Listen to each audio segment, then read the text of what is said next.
selamat berjumpa kembali umat yang dikasihi Kristus di dalam rangkaian Sapaan Gembala saat ini bersama saya Pendeta Mulyadi dari GKI Muara Karang. Dan saat ini saya mau mengajak kita untuk menyimak apa yang tertuang dalam Kisah Para Rasul pasal 2 ayat yang ke-41 sampai dengan 47. Saya akan membacakannya untuk kita. Orang-orang yang menerima perkataannya itu dibaptis dan pada hari itu jumlah mereka bertambah kira-kira 3.000 jiwa. Mereka bertekun dalam pengajaran rasul-rasul, dalam persekutuan, dalam memecahkan roti, dan berdoa. Ketakjuban melanda semua orang, sebab rasul-rasul itu mengadakan banyak mujizat dan tanda. Semua orang yang percaya tetap bersatu, dan semua milik mereka adalah milik bersama. Dan selalu ada dari mereka yang menjual harta miliknya, lalu membagi-bagiannya kepada semua orang, sesuai dengan keperluan masing-masing. Dengan bertekun dan sehati, mereka berkumpul tiap-tiap hari dalam bait Allah. Mereka memecahkan roti di rumah masing-masing secara bergiliran dan makan bersama-sama dengan gembira dan tulus hati, sambil memuji Allah. Dan mereka disukai semua orang. Tiap-tiap hari Tuhan menambah jumlah mereka dengan orang yang diselamatkan. Demikian pembacaan Alkitab kita. Yang berbahagia ialah kita semua yang mendengarkan firman Tuhan dan memelihara di dalam kehidupan kita sehari-hari. Ibu, bapak, saudara-saudari, umat yang dikasihi Kristus, peristiwa Pentakosta telah mengubah banyak hal. Banyak orang dipanggil untuk mengubah pola hidupnya, termasuk pola interaksi. Dari mulai yang berpikir hanya untuk kelompoknya sendiri, komunitasnya sendiri, sekarang bergeser kepada sebuah komunitas bersama. Komunitas yang lebih luas, komunitas yang tidak hanya terkungkung dalam ruang lingkupnya sendiri.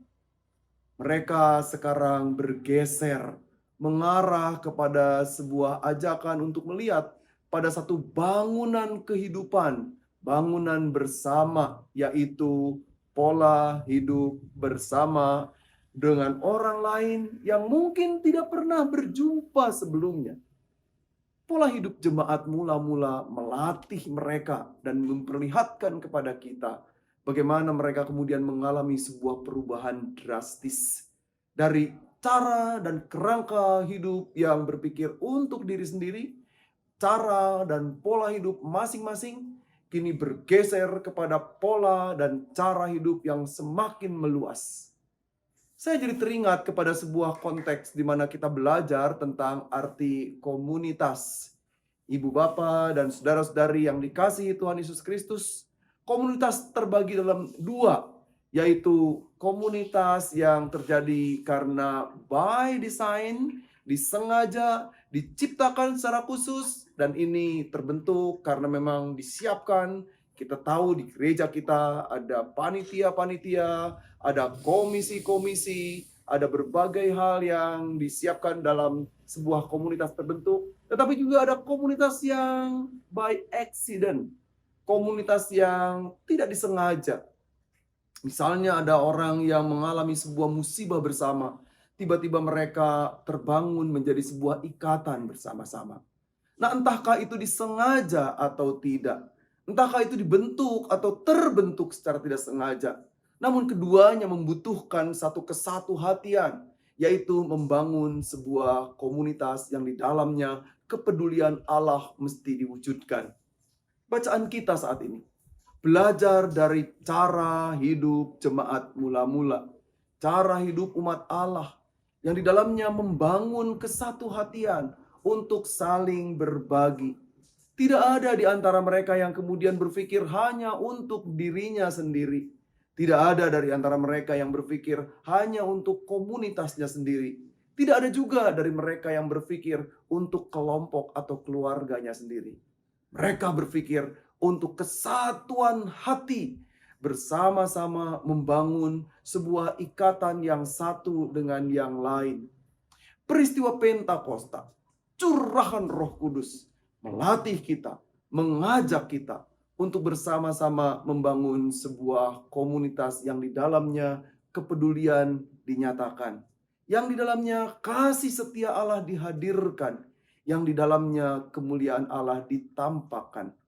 Saat ini, ibu, bapak, saudara-saudari, dan saya, kita semua dipanggil bersama-sama untuk menyimak, menyaksikan karya kasih Allah yang dihadirkan di dalam satu ikatan keluar atau melintasi, melewati batas-batas yang ada. Batas etnik, batas ekonomi, batas status sosial, batas-batas yang membuat kemudian karya kasih Allah terhambat karenanya. Karena itu, melalui peristiwa Pentakosta, mari kita belajar untuk menyikapi sebuah hidup bersama. Hidup yang di dalamnya anugerah Allah dinyatakan. Hidup yang di dalamnya kasih setia Allah dihadirkan. Dan kita mau melampaui segala peristiwa yang ada di sekeliling kita. Kita mau membebaskan diri dari sekat-sekat etnisitas, sekat-sekat status sosial, sekat-sekat apapun. Dan kita mau terbuka pada semua orang. Sehingga setiap orang menyambut kasih Allah. Dan kita menghadirkan cinta Allah yang penuh anugerah itu. Selamat bersekutu, selamat membangun ikatan persekutuan di dalam anugerah Allah. Selamat menyatakan cinta kasih Allah dalam sebuah komunitas. Dan selamat menyambat Pentakosta di dalam kehidupan kita. Tuhan memberkati.